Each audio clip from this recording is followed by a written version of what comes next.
Hello, I'm 38. I'm a he, him. You're who? I'm 38. I'm Asian, and I'm he, him is my pronouns.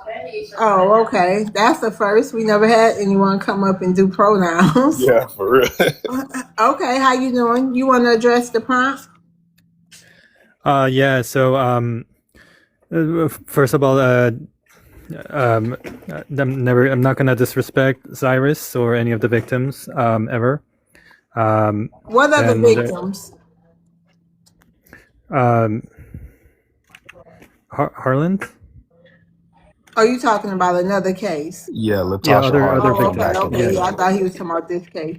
Okay, all right. Go ahead, John. yeah. So, I think it's a huge tragedy.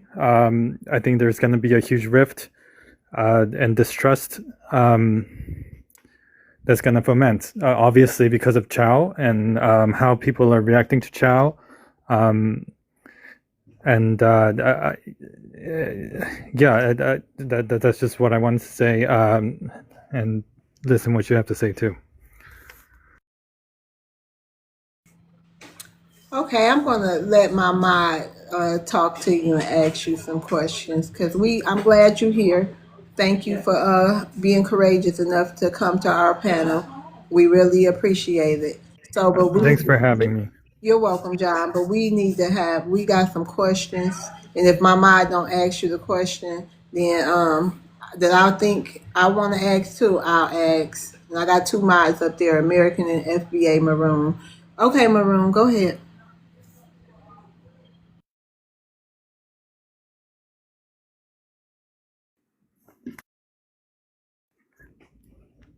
Yeah. Yeah, my So bad. My phone froze. I don't know I don't know why my app keeps The freezing. ancestors was telling you to breathe, baby. Yeah, I was about.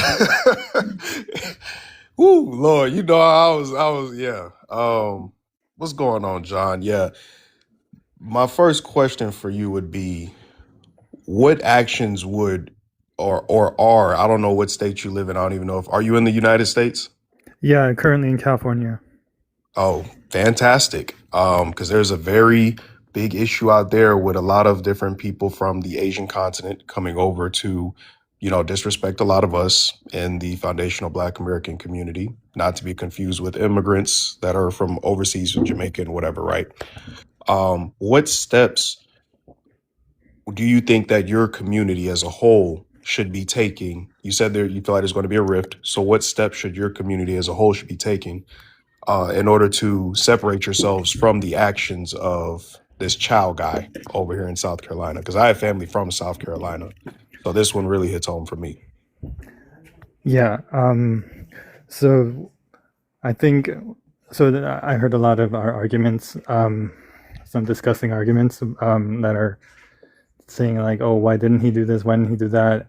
But then they don't go far enough. It's like, why did the parents make these decisions? But it's like, why is this business owned by an immigrant when South Carolina is one of the first 13 states? Um, you know, it was one of the first states that seceded from the Union in the Civil War. And when it was brought back Love into the TikTok fold, shop, WAR. You got to spell out the word WAR. You can't say it or get the live flag. Go ahead. yeah, I love TikTok Shop. But so what was supposed to happen was the businesses and lands, they were supposed to belong to Black people. But don't you think it's weird that an immigrant is owning this Wait a business? minute, John. Hold on. How long your people been in this country? I don't know. My people, I just came here. Oh, okay. Go ahead. I'm sorry. Go ahead.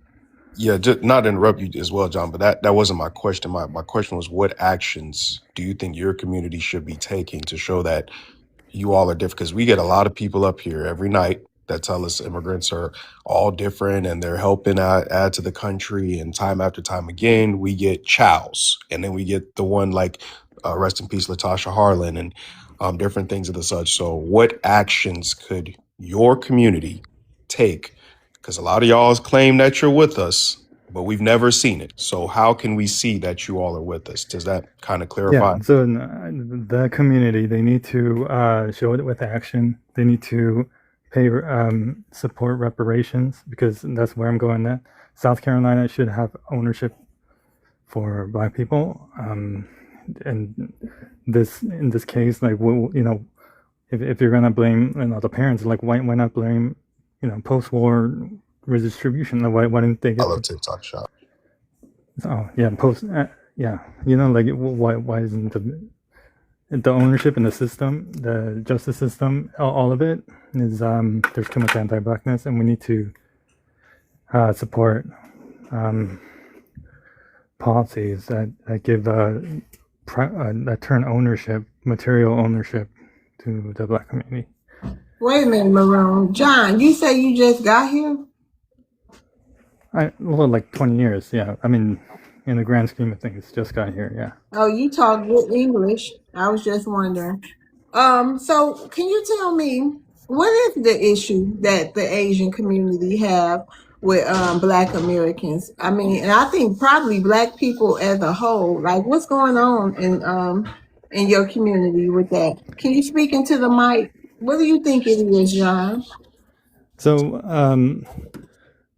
I think it's more than just a few bad apples. There's this, like, really deeply ingrained anti-Blackness, and I think the problem goes, I don't know, like, it's really deep. It's not just a simple snap and be like, oh, we can fix it. Okay, so they just don't like Black people, right? Mm-hmm. Yeah, I had a question for him if I can. My question is, have you witnessed or experienced anti-Black prejudice, and what do you think about it? Yeah, I've witnessed it. I think it's fucked up. Like, for example, like, you know, the Chow case, he immediately profiled him. No reason to suspect the boy. No reason to treat him that disrespectfully. Like, basically like a criminal, like, as soon as they laid eyes on him. And I've seen that in real life too, like in my neighborhood. And yeah, it's a really, it's a yeah, it exists, and it's a serious problem. Mm. Can I ask one more question? Okay, my next question is, how are Black people viewed in your home country? Like, you know, there's very few, like, people who are gonna be pro-Black, and I don't know why, and I think it's sad. Ms. Love, can I please give context on this Chow guy real quick, just because I don't know if you knew. Yeah. I did a lot of deep diving research. I saw another video with this guy, right? This is why I tell people, just be careful what you find on Twitter, because I said, I need to see this footage everyone's saying it was on Twitter, right, of the incident, right? This child guy laid hands on our women, some young sisters, back in, I think, 2018. So this guy's been out here a long time doing this. There's another situation before that where he was also laying hands on people and pew-pewing at people. Luckily, he didn't get anybody, but this time he wanted to get somebody for certain. And he has a history, a huge track record over there in South Carolina of putting hands on foundational Black American women, especially the younger ones in their teens, right? Why this dude bounced, but yeah, see, I really wanted to dive deep into how it's not just a one-off, right? This is a whole thing this guy was doing for years and years and years. Clyburn is over there, who's a Democrat, who came out and says anti-reparationist and all these different things, and these people have never addressed who this guy is. And we're just talking about one gas station